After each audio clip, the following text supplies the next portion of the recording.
right? President Trump acted as a gentleman in all respects. She never saw him act inappropriately. He was never with an underage girl. He never laid his hands on anybody. Nobody laid their hands on him. Everything's good. Now, of course, she's pandering to him because he's the only person in the world who can give her a pardon or a commutation. And I was watching one of the debates on CNN just before we started the show, and they had an attorney saying that that's all fine and good, but she's missing the point. The point is not to relitigate the case. The point is she should be taking responsibility for what she did. She should be expressing remorse and contrition and throwing herself at the mercy of Donald Trump. That's not what she's doing. She's saying, oh, in fact, she went so far as to say, one of those young girls, she lied about me. I never did that stuff. She told stories and made it up. I think she just wants to get money. It's like, Ghislaine, that's not how you win friends and influence people. This is your one shot. So there was that. In addition, it's been a busy day at the Pentagon with Secretary of Defense Pete Hegseth firing the head of DIA. That's Lieutenant General Jeffrey Cruz. Why did he fire the head of DIA? Because DIA analysts looked at the bomb damage assessments from the U.S. attack on Iran and said, we probably didn't get everything. Well, the president said we got everything, so we got everything. So the head of DIA is fired because his analysts looked at the photography and came to a different conclusion than President Trump did. Also at DOD today, Hegseth authorized all National Guard troops in D.C. to carry military weapons. Okay? So they're not going to just, have their sidearm as they do a drive along or ride along with the DC police. They're going to have M5s and whatever military equipment they would normally have if they were going into battle in Afghanistan or Iraq. That's the weapons they're going to be carrying with them now every night in Washington, D.C. With fully loaded. Fully loaded, right? Magazine. So what could possibly go wrong? Exactly. Now, interestingly, one of the commentators today on Fox said, with all due respect to the White House, he said, crimes are not taking place, on the restaurant corridor of 14th Street. Right. Crimes are taking place in Southeast Washington. And when we look at the Pentagon's maps of where these deployments are in Washington, none of the deployments are in the high crime areas. I mean, wouldn't you love to be in the National Guard and you get sent to Georgetown to stand on the corner of Wisconsin and M and watch the tourists walk around? Well, I'm a cynical bastard, but John, what do you? And I think, by the way, we're back up. We had lost both feeds at some point, but I think we're up and running now on both. We're Robbie-less, so it's not as easy with Robbie gone today. Okay, so what do you make of that, right? I mean, so this reminds me of the old joke about the two cops who are chasing a criminal. The criminal ducks down a dark alley. And the young cop who's in better shape arrives on the outskirts of the alley and says, and he finds the more experienced cop, outside of the alley, looking out on the street.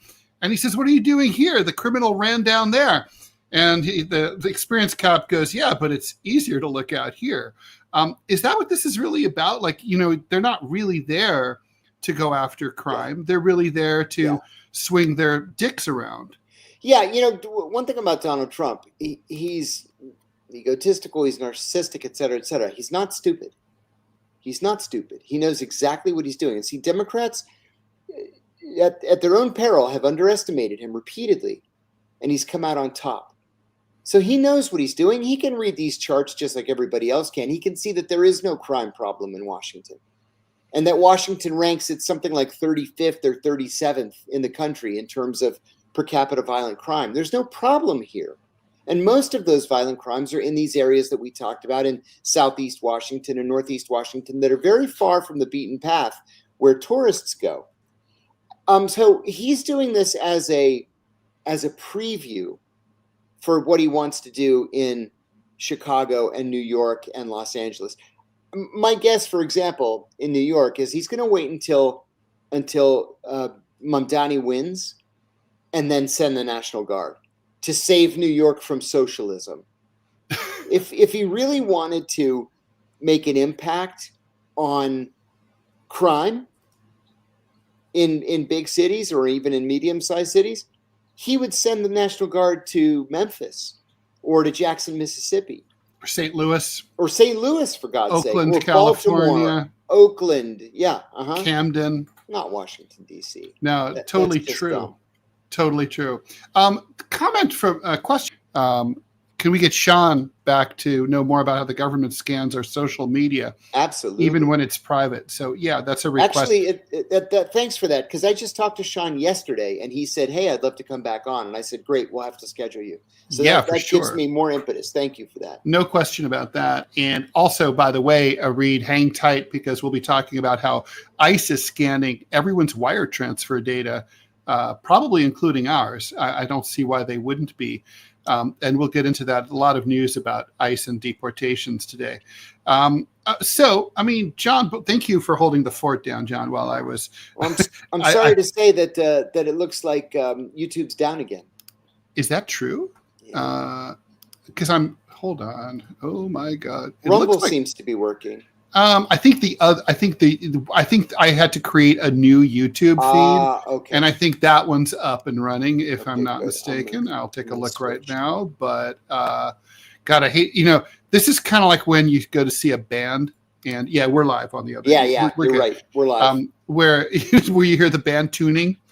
I used to be friends with Johnny Ramone, and he said that one of the reasons that they used to walk out on stage and just go 1, 2, 3, 4 was that they hated going to see bands like wow, wow. It's like, a little more reverb from it's like, and he said it was just boring to them and they didn't want to do that to anyone else.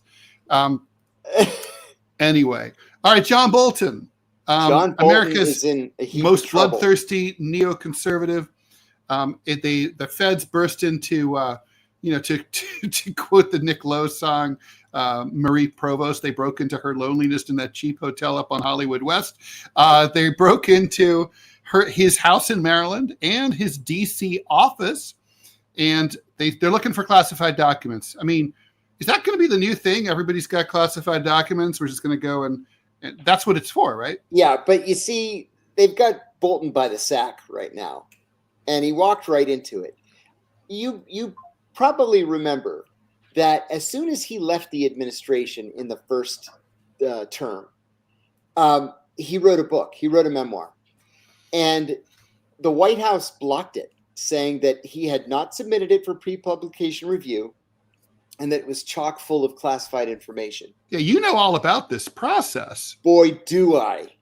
So anybody who relies on classified information or had access to it, you wouldn't have to submit, like if you wrote a romance book, you wouldn't have to submit that to the CIA, would you? You used to, but not anymore. Okay. Now, if it has anything to do with foreign affairs, defense, intelligence, national security, you have to send it in.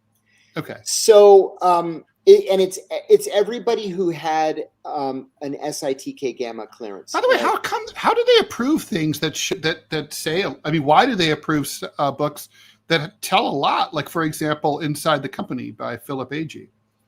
He didn't get it approved. Oh, he didn't. That's why he went on the run.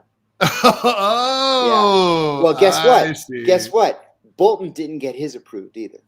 Really? See, he said at the time, and again, this is 6 years ago, he said there was nothing classified in that book and that Trump was just blocking publication just to screw him because they disagreed on policy. So he told his publisher, go ahead and publish it, let him sue us. But Trump didn't sue. Trump patiently bided his time until this morning.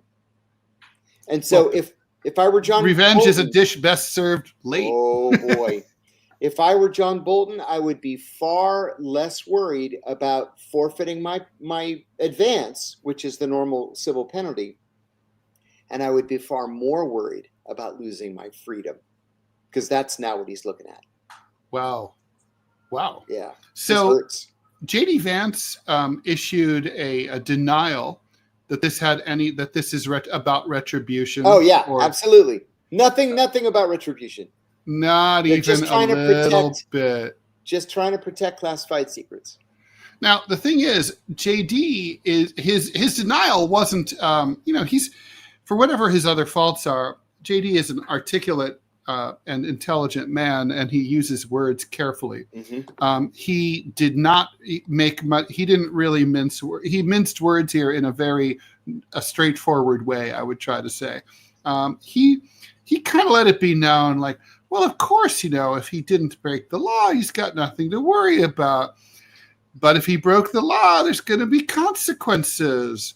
It's like, that was a well-scripted message. Nice Maryland house you got there, Mr. Bolton. Be a pity if it burned down. Yeah. Boy, you worked so hard for that $2.5 million house. It would be such a shame if it were to sit empty while you were in a prison cell. Yep. Yeah. So how do you feel about this? I mean, I always wonder. So on the one hand, I know it's like, okay, couldn't happen to a more deserving motherfucker. Yeah. On the other hand, although maybe not for classified docs, but on the other hand, you've been through the ringer that he may be about to go through. And it's no fun. So what are your feelings about that? Like, do you sort of have mixed feelings? Like, God, I kind of don't think anyone should have to go through it. Or do you think like, I hate John Bolton. I do. I hate John Bolton. I hate everything he stands for. Me too. And I know what lawfare is all about. And in fact, Donald Trump's U.S. Attorney for Utah, Brett Tolman, said the Kiriakou case, I want to get the wording right. He said the Kiriakou case was the Democratic Party's template for its policy of lawfare. So I know what this is about. If they want to get you, they're going to get you. There's literally nothing you can do to protect yourself. At the same time, how many lives did Bolton ruin? Maybe we should be prosecuting Bolton to warn everybody else to respect the rule of law as it pertains not just to you and your friends, but to those with whom you disagree. I feel pretty strongly about it. No, I look, that's the thing. This is totally Al Capone on taxes, right? Yeah. I mean, yeah, it is. That's exactly what it is. These days, rough justice is the only justice we can get. It's true. It's true.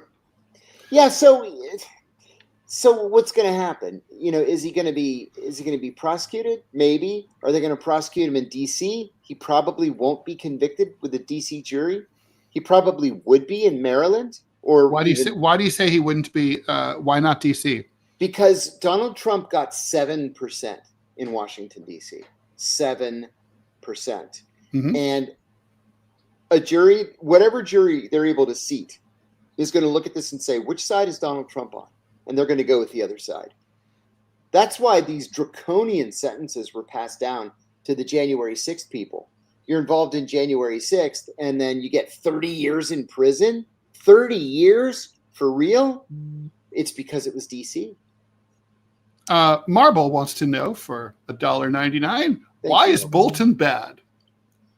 Bolton is a younger, angrier iteration of Dick Cheney.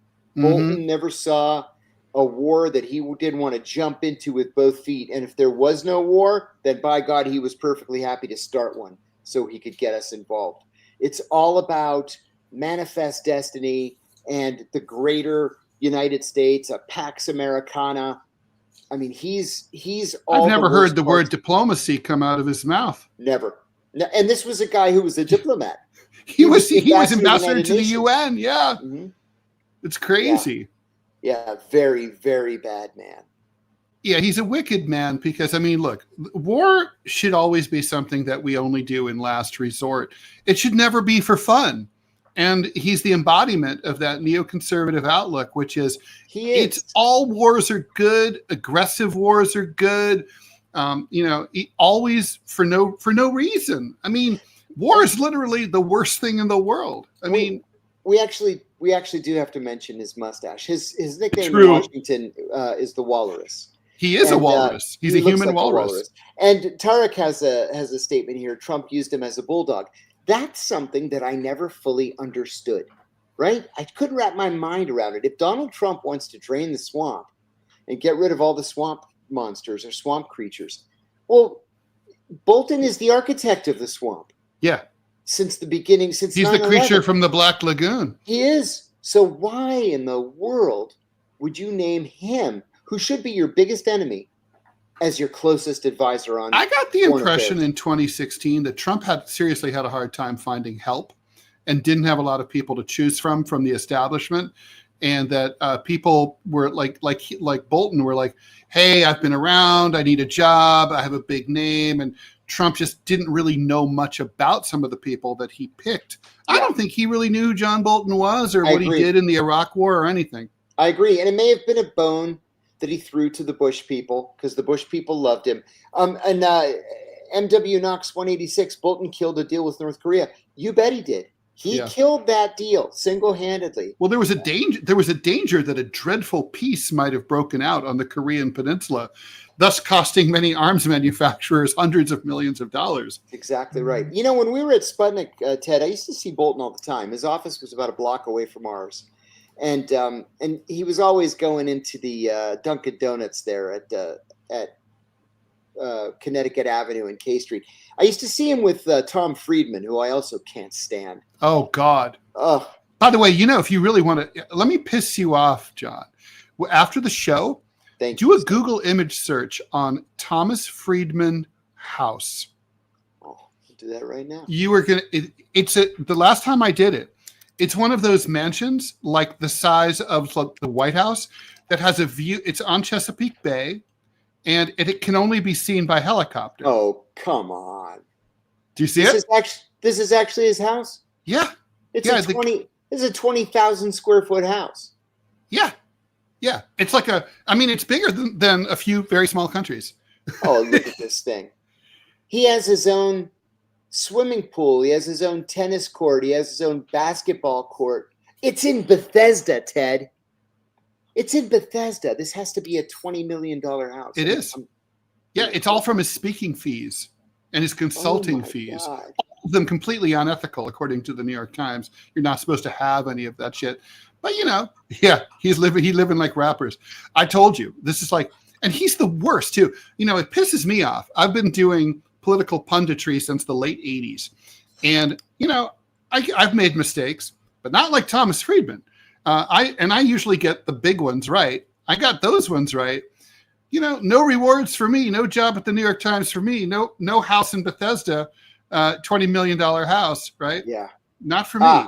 Ted, listen to this. He bought the house in 2006 for $9.3 million. And it's now worth $25 million. It is 11,500 square feet, and it sits on 7.5 acres. It broke my brain. I blundered into it one time accidentally, searching for something else. And I was like, what is this shit? What? Yeah, it's fucking insane. Some house, man. I mean, his whole thing is a grift. He talks to a taxi driver, writes it up in a column, then he puts all the columns together in a book, doesn't do original writing for the books. Research assistants do all the work. Yeah, that's true. He doesn't do any of that. Yeah, he doesn't do any of that. All of his doesn't really work. Do it. No. So he's a supervisor, basically. Let's see here. Thank you, Solon. Thank you, Sadan. Very, very generous $20 donation there. You. Serious question, fellas, from Reed. It's like they're moving so fast here. Is political consulting the biggest grift out there? Totally. It's a big grift. It's a big one. Yeah. But maybe a bigger grift is intelligence consulting. Yeah. That's correct. What nonsense? Thank you. Booz Allen Hamilton. They're known as in the intelligence community as a butts in the seats company. Okay, that's what they call them, butts in the seats. Now, if you want the most sophisticated, cutting edge analysis, you're not going to go to them. You're going to go to like Palantir or whatever, Abraxas. If you just want a bunch of people with security clearances who are going to work for 70 grand and be there 40 hours a week, you hire Booz Allen.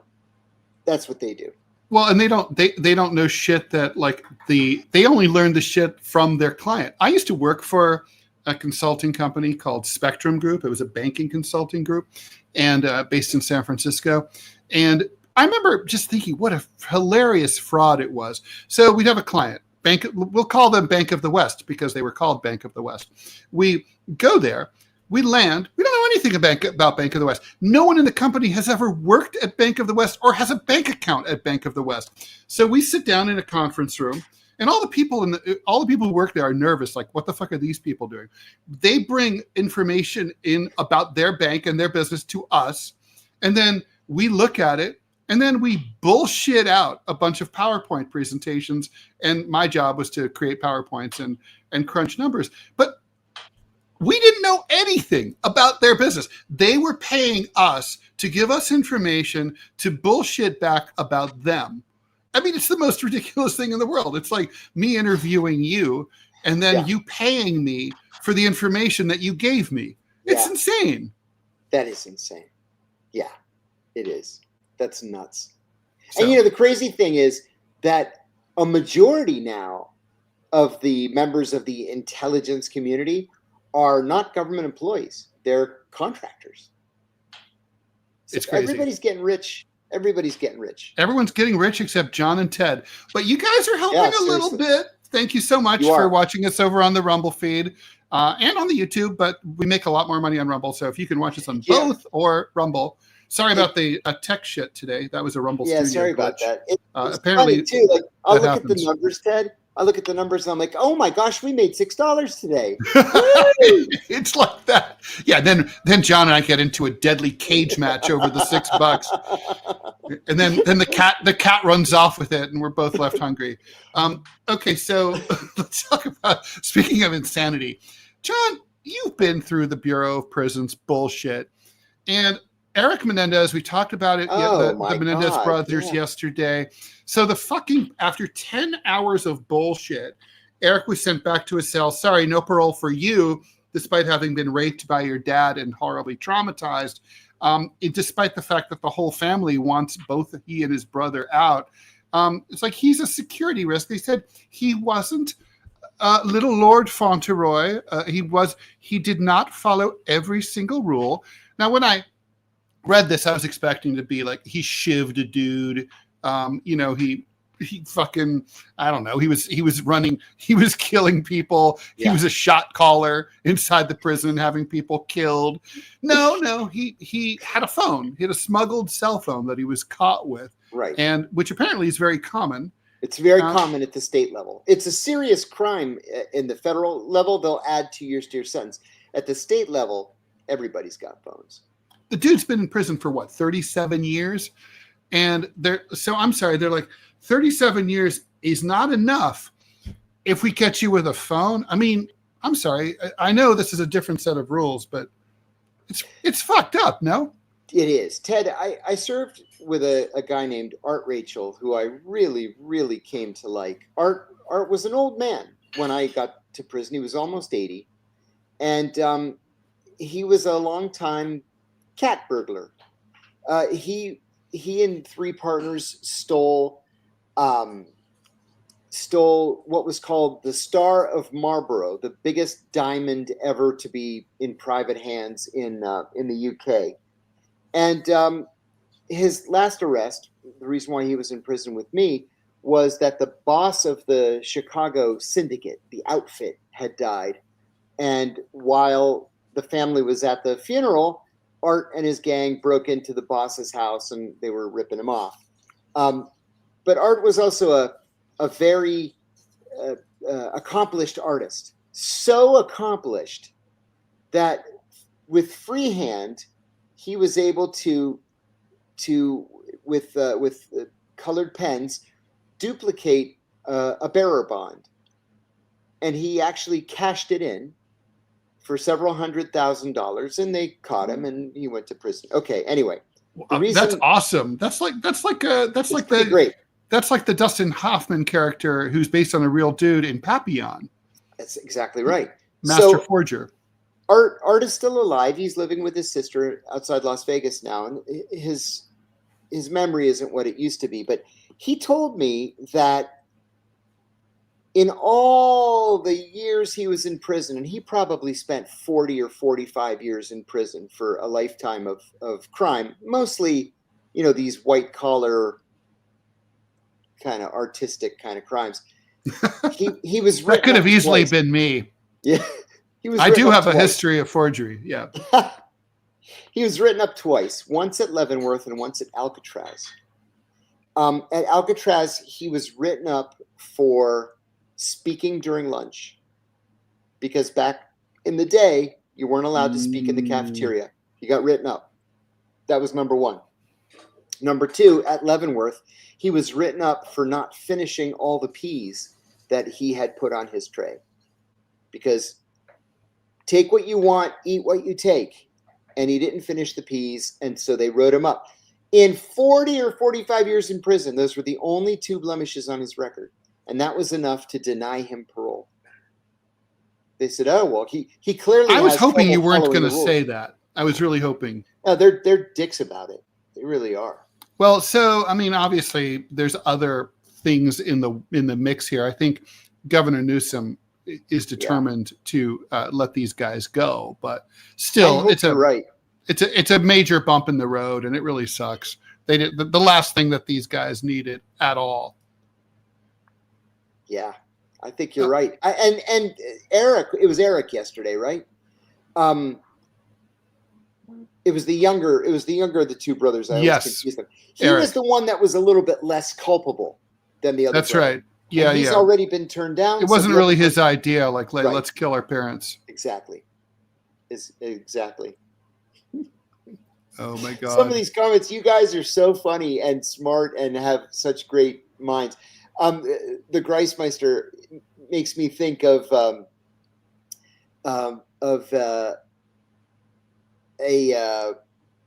Confederacy of Dunces by John Kennedy Toole. Yeah.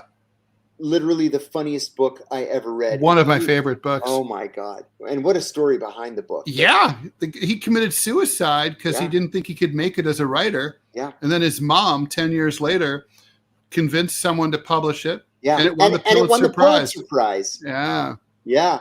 Jacob Decker, thank you so much for the $4.99. Candace Owens hates the CIA and has money. Go work for her exposing the CIA. Yeah, you know what? It's funny too, because I've watched Candace Owens for a long time, and she always seems nuts to me. And I mentioned to a major, like very major, I don't want to get him in trouble, podcaster that I'm friends with. He said you should go on Candace Owens show. He or she, as the case may be, said. And I said, oh, come on, man. She seems like she's nuts. And he said, sometimes, but she converted to Catholicism recently and she's backed off. And she does hate the CIA, Jacob. And so, you know what? Maybe it's time to reach out. Maybe. You never know. This is true. This is true what Michael Gardner said. That's a problem for her. She's being sued right now. And and she's going to lose. She's going to lose. Yeah. Oh, yeah. She's going to lose. All right. This reminds me a little bit of one of my favorite anti-SLAPP law stories. So what was the guy who was the famous, he was the gay exercise guru, Richard Simmons. Oh, sure. Richard Simmons was what the National Enquirer photoshopped a picture of him in a dress on an operating table and said that he was transitioning to become a girl. This was not true. No. And so he sued the National Enquirer, who was represented, by the way, by the same attorney as Kelly Sager is her name, as the LA Times, who was going after me. So anyway, long story short, there's no question that the story was false. They abused the anti-SLAPP statute, and they ruled against him. And Richard Simmons was ordered to pay, I think, $200,000 in attorney's fees to the National Enquirer for having had the gall to defend his honor and his name from being accused of being, transitioning. Unbelievable. That is absolutely terrible. My good sir has a question for us, and thank you for the generosity. Do you think the U.S. will sanction the new BRICS currency the moment it comes out? If not, I think that it would be a very lucrative investment opportunity. I think yes. And yes, it would be a very lucrative investment opportunity. I think it'll be a lucrative investment opportunity, regardless. Even if, the sanctions won't make any difference, right? I mean, yes. It's going to be, it's going to have half the world or more behind it. It already does. And they keep adding countries, like important countries. I'm not missing out on the next Bitcoin like I did last time. I'm with you, man. I still kick myself over Bitcoin. I'm an idiot. I remember repeating, like, to this kid who kept telling me, buy Bitcoin, buy Bitcoin. I kept saying, but I just don't understand it. That's what I kept saying. Well, next time I'm not even going to try to understand it. I'm just going to buy. But anyway, getting back to this BRICS currency, the Chinese and the Kuwaitis have already made two sales of Kuwaiti oil to China for yuan that has the U.S. reeling. The Saudis made an arms purchase in euros, which made us angry too. If the BRICS countries come up with a unified currency like the European Union, the U.S. empire is over. That's the beginning of the end. Yeah, very true. Well, it's hard. You can't fault Dostoevsky. I'm just going to say to Earl of Lurl, it's kind of like that's an easy one. All right, we got to talk about some of this ICE crap because they're really out of control. We want to end on time today. So, John, I thought I would start with one that might make your blood boil almost as much as, or more than mine even. So there's an Army veteran. And so, as you know, a lot of people join the U.S. Army who are not U.S. citizens, but they're told that their citizenship is almost 100%, likely to be approved if they serve in the armed forces. This has been going on for many years under Democratic and Republican presidents alike. There's an Army vet served with, discharged honorably, did everything he's supposed to, been living in the United States as a law-abiding citizen for 25 years. His name is Mohammed Zahid Chowdhury. The name might give you a clue as to what happened to him. He showed up for his interview in Washington State in order to be finally approved for his citizenship application. So U.S. Army vet, lives here 25 years, served his country honorably, shows up to become a citizen, disappeared into an ICE gulag. His wife says that she doesn't really know where he is. He faces deportation. Unbelievable. Did you see the announcement from early this morning? The State Department, well, there were two things from the State Department. One, the spokesman said that the U.S. is going to begin vetting, get this, all 55 million foreigners who have a U.S. visa. Yes. 55 million foreigners who have a U.S. visa. Best of luck. We're going to need to set up another Pentagon to handle that. Well, I suspect, I'm not even kidding. I suspect they're going to use AI for a lot of this stuff. But they will. And you know how reliable AI is. Yeah, it's so accurate. And the other thing is the State Department yesterday fired one of the deputy spokesmen because he's, not because he's Palestinian. He happens to be Palestinian, but he issued a statement that we do not support the Israeli government's attack on Gaza City. We don't. No. It's U.S. policies. We do not support the attack on Gaza City. But they said, but coming from a Palestinian and a Muslim, that's not going to look bad or look good. You're fired. And they fired him. They walked him out of the building, took his badge. That's unbelievable. Shocking. Now, let's talk about something that has big implications for all of us. As part of this whole, anti-migrant, anti-immigration sweep, it turns out it's just broken. ICE has somehow gotten a hold of probably everybody's wire transfer data. And basically they're scanning it to see if people are sending remittances from the U.S. to Mexico and other countries. But the truth is they have access to everybody's wire transfer information. Yes. So this is beyond the Edward Snowden revelations. This is something that, well, it wasn't happening back then. And this is, people have actually been caught, they've actually caught people doing this. I know this is an article that broke in The Intercept. I think it's really chilling. I'm very worried about this. I'm very worried about a lot of different things. And it's like every day there's a new announcement of something outrageous. And I know that they do that on purpose. They want to keep people distracted. They want to keep us on our heels so we can't prepare a defense or launch a counteroffensive. So yeah, this is one of those things that, I mean, is this real? Is it something we're going to have to prepare for? Now what do we do? And so basically this is like Western Union and MoneyGram is where they're starting, because that's like these are the cheapest ways to send money. A lot of, but let's face it. I mean, look, I could send a wire transfer to Mexico. Sometimes I buy meds from Mexico. Yeah, I do too. And sometimes, you might be planning a vacation to Mexico. Great country to visit. You might need to send some money for that. I had to send some money to Central America for a vacation fairly recently. So, I mean, I don't really want ICE up in my business. These are fucking madmen, masked goons, unidentified, going and kidnapping people off the streets, including U.S. citizens and Army vets. And now they're fucking going through my personal file. I used to think, John, I was really naive. Why do you think this happened, or why it didn't happen? In 2013, when Snowden stepped forward and explained what was going on, I always thought that all of my friends called each other. We were like, holy shit. Oh, yeah. We thought it was going to be an atomic bomb because Americans are privacy obsessed. Americans really don't want anyone up in their business, right? Like, live free or die. That's right.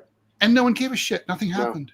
I was in prison when Snowden released his information, his revelations.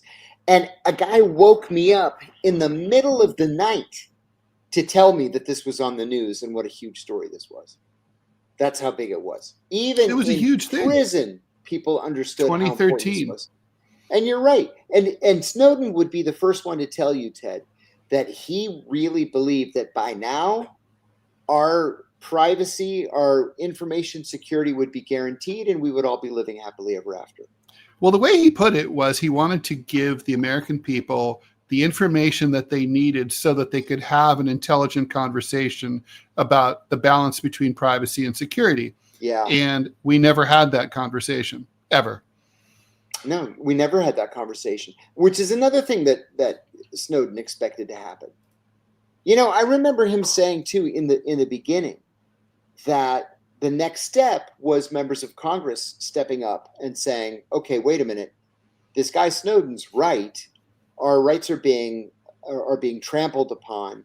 The government is overreaching and taking our personal information. And nobody came forward. I mean, I guess in the beginning it was Ron Paul, then it was Rand Paul, and I guess, maybe Mike Lee once or twice, and it just never stuck. I don't understand it. Unicorn, we would love to have Snowden on the show. He's welcome anytime. We'll reach out. We can reach out to him. Tom Drake and Snowden, two heroes. Yeah, Tom Drake was one of the guys who inspired Snowden. In fact, for my book on Snowden, which is really the only biography of Snowden that existed at the time, Tom Drake, I interviewed Tom Drake for it. It was really very useful. But I mean, God, like the way they screwed him and you and Snowden, it was bad. It's criminal. I've said before too that Snowden told me in no uncertain terms he was willing to come home and he was willing to go to prison. And I told him, you've got to hire the best lawyers in Washington. Hire my lawyers, right? So I introduced them and he hired my lawyers and they negotiated this deal. And Snowden said he was willing to come home and do 20 years. Which he shouldn't have. The only 20 years he should be doing is in a ticker tape parade down Broadway. Yeah, that's exactly right.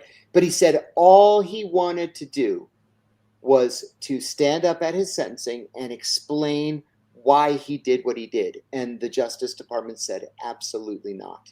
Yeah, they're not going to allow that. No way. You can't have your day in court and actually explain yourself. That's right. I really like this. What Nonsense says, Snowden info was made to seem complicated, so it went over people's heads. I agree with that. I mean, all the names of all those programs, all the charts, it wasn't really that complicated. I mean, it is. The tech is complicated, but not the basics of it. And they did do that. It's like Iran-Contra. It didn't land with many people because it was sort of like, so the Sultan of Brunei gets up at 5 o'clock in the morning, and then the market opens in Zurich, and then the money is converted in Deutschmarks, and it was just too complicated for people to understand. A good scandal should fit on a bumper sticker, like the Eric Adams stuff, which we're not really supposed to talk about today, whatever, but more scandals on Eric Adams, right? My favorite is, so he is another top official who's just been busted for accepting bribes, and this crazy Chinese American lady who's handing out red Bags Chinese envelopes with cash in them, all that and a bag of chips. Yeah, you can say that again. How anybody could vote for Eric Adams, I have no idea. Zero. No, he makes Andrew Cuomo look like a paragon of virtue. Corruption is one thing, but this is like a joke. It's like an ongoing joke. Like it's a caricature of a corrupt politician. He is. Well, I mean, the thing is, the man is a clown. He dresses like a clown, talks like a clown, governs like a clown. He's a clown. He's bozo. Yeah, seriously. Oh my God. No, I don't know about this. Hi, Alba. Don't know about the new JP Morgan tower. I wonder if it's one of those little skinny splinter ones, which I hate. I really don't like the look of the New York skyline these days. It's not good. I know that's a minor thing, but it's just not a pretty skyline anymore. It used to be very dramatic and awesome. Yeah. The little splinter buildings, they're all over the place, and it's not a good look. It's not. Earl of Laurel. Was it Earl of Laurel? No, I'm sorry, Houdini. What was his connection to Turkey? That's the funny thing. Oh. The money. Apparently, when he was in college, he went to Turkey and he loved it, and Turks were nice to him, and he stayed with some Turkish family. But then, when he was running for mayor, he was a police captain, I think, and he's running for mayor, and the Turks start passing him money and passing money to people around him in order to get their consulate approved. It was not up to code, and they didn't fire want to code. Yeah, so they just bribed him. Why not just get it up to code? Probably cheaper. Yeah, and then you're not going to, kill a dozen people when it finally catches on Well, it fire. is really disgusting. I mean, hey, it's not like in New York City there's ever been any recent events in which a lot of people died in a fire. Yeah, that's right. That's right. And the reason why I'm smiling is because the Greeks hate Eric Adams because he's pro-Turkish, and he's unabashedly pro-Turkish. And there are 200,000 Greeks in New York City. It's actually the 5th largest Greek population anywhere on the planet is New York. And so the Greeks threw their money in with Cuomo, because Cuomo is the one who made sure that the Greek Orthodox Church didn't lose its land at Ground Zero. Now there's that magnificent church, St. Nicholas, that's right there next to the footprint. So the Greeks were all in with Cuomo. Cuomo loses. And then the next day in the Greek papers, the banner headlines are that Mamdani may actually be more pro-Turk than Adams. Like, what have we done? Don't worry. I'm sure Mamdani will manage to be bought just like AOC and everyone else. Thank you, Selwyn. Sodan 2324. What do we think about SEFDEF firing the DIA chief? We started talking about that at the beginning of the show. Listen, I'm all for people losing their scalps, just because I'm biased. The more the merrier. But this guy didn't deserve to be fired. This is a lieutenant general. That position is normally not partisan in any way, with the exception of Mike Flynn. this is just, career lieutenant generals who are working their way up to get that 4th star before they become, an assistant chief of staff, for example. They have a stop for 2 years or maybe 3 years at DIA. The reason he was fired was because the DIA analysts doing the bomb damage assessment on the Iranian nuclear sites said that our, 30,000-pound bunker buster did not destroy the site. Okay, now they looked at the photography and they, did their measurements. Yeah, Yeah. Did their measurements and they said, yeah, they went deep. They didn't destroy it. Well, Donald Trump says we did destroy it. That's what he told the American people. We destroyed it. It reminds me of a Rudy Ray Moore joke. I lie heavy, but I don't go deep. Right. And so what's he do? He fires the poor head of DIA like it's his fault. That's what this was about? Yeah, it was about the bomb damage assessment. Oof. Well, yeah. Yeah. I mean, it's I can argue that. I can argue that one either way, really. I suppose I can. And then it happened just a day after Tulsi Gabbard fired these 37 CIA analysts. Now, they actually deserved it. This is the danger of groupthink at the CIA, right? Everybody's smart. Everybody went to a good school, but they're so afraid of going out on a limb on their own. They're so afraid of somebody saying, oh, you know what? He's actually not as smart as we thought he was. So you get into a room and somebody says, the Russians tried to get Donald Trump elected. And everybody says, yes, that's exactly what happened. That's what the intelligence shows. Even though they're behind their backs, they're like, And they got caught. And all 37 of them were fired. John, is there a way to sort of do a genuine let 100 flowers bloom kind of movement in any kind of organization, not like the CIA, where you can really encourage people to step forward and and share their thoughts, and have them really genuinely not fear that they're going to be shot down or punished? Not as things stand now. We've got a whistleblower protection law, but it doesn't cover national security whistleblowers. So the best you could do is blow the whistle, have the president fire you, and then work with Chuck Grassley for the next 2 years to try to get reinstated, which happened yesterday. All those FBI agents that got fired, they were all reinstated yesterday thanks to Chuck Grassley. But that's not a workable system. It's just not. No. Yeah. Not at all. John, let me ask you about the secrets. First of all, I got to ask you, Space Force? Yay or nay? Nay. I'm on nay also. So Space Force. Anyway, there's a new secret space mission, which maybe not new, but the X-37. So in the Air Force, if a plane or a vessel is experimental, it starts with the initial X. You can go to Wright-Patterson Air Force Base Museum and see some of the early X planes. They tend to be really little. That's cool. But the X-37B mini shuttle, I think this is voyage number 8, supposedly. But it's apparently doing some classified stuff, testing laser communications and GPS-free navigation, whatever that means. I don't know. And you care to speculate over what these secret space flights are about? I'm wondering if we really do have a space force. When you are literally 100% dependent on Elon Musk and Jeff Bezos to get you into space, and then on the unclassified missions, you pay the Russian government, with which you are at war, literally, to take your astronauts into space.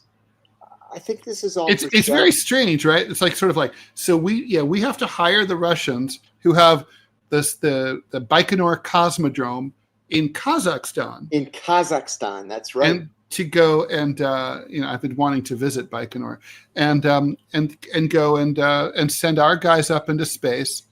And I mean, I'm against privatized space exploration. I think it should be against the law. I think it's something that governments should do cooperatively together. Like like Apollo Soyuz. By its very nature, space exploration should be unclassified. It should be internationalized and shared. I agree. Yeah. Yeah. Dana's right. It's another grift. It is another grift. It is. And it's a super expensive one, too. Oh, my God. Yeah. Yeah, and then when you keep slashing the budget of NASA to the point where they lay off 40% of their staff, and then you have to rely on your friends, Bezos and Musk, to put rockets up in space.